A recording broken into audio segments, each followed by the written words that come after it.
ఆర్థిక సహాయం చేస్తుందని చెప్పి ఒక నిండు గుండె భరోసాతో ఎమ్మెల్యే దగ్గరకు మీరు అందరూ కూడా రావడం జరిగింది. ఆ భరోసాను ఎమ్మెల్యే గారు తన బాధ్యతగా స్వీకరించి ఈరోజు మీ అందరికీ కూడా లక్షల రూపాయల చెక్కులు అందించారంటే ఇది నిజంగా శుభ పరిణామం.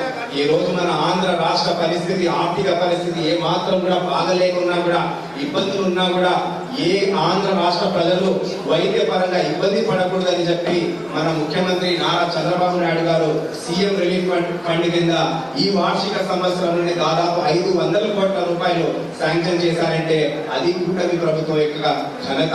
అదే స్ఫూర్తితో మన ఎమ్మెల్యే రెడ్డప్ప గారి మాధవిరెడ్డి గారు కూడా పార్టీలకు అతీతంగా, కులాలకు అతీతంగా, మతాలకు అతీతంగా ఏ ఒక్కరు కూడా గడప దాటి వచ్చి సహాయం కోరితే మీ యొక్క ఫైళ్లను పట్టుకొని మీ దరఖాస్తులను తీసుకువెళ్ళి త్వరగతిన చేస్తున్నారంటే నిజంగా కడప నగరం చేసుకున్న అదృష్టము.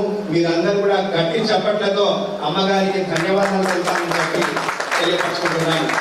గత పాలకుల్లాగా ఏ మాత్రం కూడా పర్సెంటేజ్ లేకుండా, ఏ మాత్రం బ్రోకరిజం, దళారీ వ్యవస్థ లేకుండా అత్యంత పారదర్శకంగా చేస్తున్నారంటే నిజంగా ఈరోజు కడప నగరం అభివృద్ధి ప్రగతిలో దూసుకెళ్తుందని చెప్పడానికి ఇదే శుభ సూచిక.